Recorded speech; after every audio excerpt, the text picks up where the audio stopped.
बिस्मिल्लाहिर्रहमानिर्रहीम। अस्सलाम वालेकुम viewers, welcome to my channel.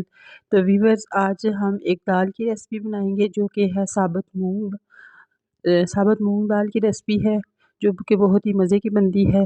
जो दाल होती है वो जो बहुत जल्दी बन जाती है, मूंग की जो दाल होती है धुली हुई, ये ज़रा देर से बनती है। कुकर में आप बनाएं तो तकरीबन 1 घंटे के अंदर तैयार होगी, लेकिन मैं 1 घंटे में नहीं, मैं इसको आम पतीले में तकरीबन 4 घंटे इसको चला दूँगी पानी डाल के, और ये पकती रहेगी बिल्कुल स्लो मीडियम आंच पे। तो इस तरह से जो बनती है पतीले में डाल के स्लो आंच पे, ये बहुत ही मज़े की बनती है। जो कुकर में फटाफट बन जाती है उसका टेस्ट इतना अच्छा नहीं होता है, ये बहुत ही मज़े की बनती है।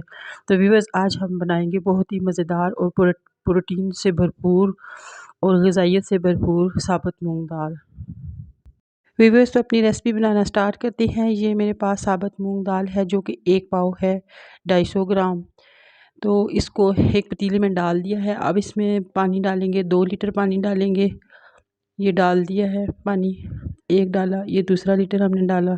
अगर बीच में से पानी कम हो गया हो, ये गली ना परफेक्ट ना गली, तो इसमें हम दोबारा गर्म पानी डाल सकते। ये मेरे पास 1 टीस्पून भर के रेड चिली पाउडर है, ये 1 टीस्पून भर के नमक है, ये हाफ़ टी स्पून जो है टर्मरिक पाउडर है।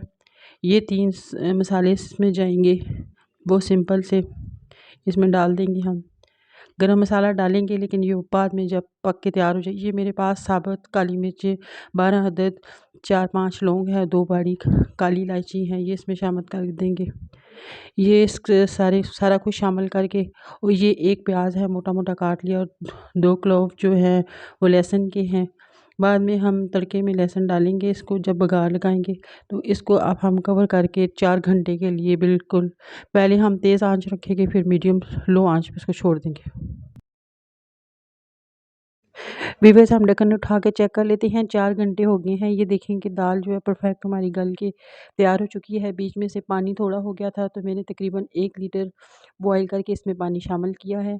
तो ये देखिए कि कितनी परफेक्ट जो है, इसमें प्याज लहसुन जो डाला था वो सारा कुछ इसमें मिक्स हो चुका है। इसको अच्छी तरह से, ये हम 2 लेमन का जूस निकाला हुआ है वो इसमें शामिल कर देंगे, क्योंकि इसमें टमाटर नहीं डाले। टमाटर अगर आप डालना चाहें तो जिस टाइम दाल चढ़ाएं उस टाइम आप 2 टमाटर या 1 टमाटर डाल सकते हैं, वो प्याज की तरह इसमें अच्छी तरह से मैश हो जाएगा। तो ये बहुत ही परफेक्ट, इसको चम्मच के साथ अगर कुछ है तो इसको हमने छोड़ दिया कवर करके। अब दूसरी तरफ हम इसका बघार तैयार करेंगे। 3 चम्मच हम इस चम्मच के साथ ऑयल लेंगे, ये 1 चम्मच डाल दिया। इसी तरह से हम जो है अब और डालेंगे 2 चम्मच, ये तीसरा चम्मच भी हमने डाल दिया इसमें। इसमें अच्छा ही घी या ऑयल जाएगा। तो ये 1 बंच हमारे पास लहसुन का था, इसको फाइन चॉप कर लिया है। इसमें जो है पिसा हुआ नहीं, चॉप किया हुआ ही लहसुन जो है वो अच्छा लगता है बघार में। तो इसमें हम पहले थोड़ा सा इसको लाइट ब्राउन करेंगे, फिर इसमें हम ज़ीरा और राई डालेंगे, 4 वाली राई जो होती है, काली राई, वो इसमें डालेंगे। तो इसको ब्राउन कर लेंगे, मीडियम लो फ्लेम है हमारा, ज़्यादा हाई नहीं है कि एकदम से ब्राउन हो जाए। और लहसुन को आपने बिल्कुल चम्मच चलाते रहना है ताकि ये जले ना, जलने की खुशबू बहुत बड़ी। तो ये हमारे पास 1/4 टीस्पून राई है, काली राई, और ये 1 टीस्पून जो है भर के हमारे पास सफ़ेद ज़ीरा है। तो ये देखें कि लाइट ब्राउन हो गया है। अब हम इस पॉइंट पे ये 2 चारी मसाले इसमें शामिल कर देंगे, इनको भून लेंगे। जब अच्छी तरह से अच्छी खुशबू आएगी तो इसमें इसको फ़ौरन हम दाल में मिक्स कर देंगे। ये देखें कि भुन के रेडी हो चुका है, तो इसको हम दाल में बघार दे देते हैं, और ऊपर से हम इसको 5 मिनट के लिए कवर करेंगे ताकि जो बघार का टेस्ट है वो अच्छी तरह से रच बस जाए दाल में। तो ये हमने कवर कर दिया इसको 5 मिनट के लिए। 5 अब इसको देखें कि हमने उठा लिया ढक्कन। तो ये देखें कि बहुत ही मिक्स अच्छी, बहुत ही मज़ेदार सी हमारी साबुत मूंग दाल तैयार हो चुकी है। अब हम डिश आउट करके दिखाएंगे। अगर ये देखें कि हमने मूंग दाल साबुत को जो है वो डिश आउट कर लिया है, और कुछ ग्रीन चिली और लेमन के साथ मैंने लेमन के स्लाइस के साथ इसको गार्निश किया है।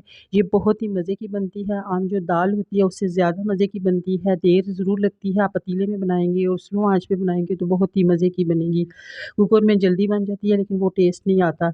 ये ज़ूद हज़म होती है और बहुत टेस्टी बनती है। इसको आप पराठे के साथ खा सकते हैं। वैसे मैंने इसको जो सर्व किया था, जो घी लगा के, देसी घी लगा के रोटियाँ बनाई जाती हैं, बिल्कुल एंड पे उन पे देसी घी लगाया जाता है। मैं ये दाल उन रोटियों के साथ बना के सर्व करती हूँ। आप बॉयल राइस के साथ सर्व कर सकते हैं, पराठे पूरी के साथ सर्व कर सकते हैं।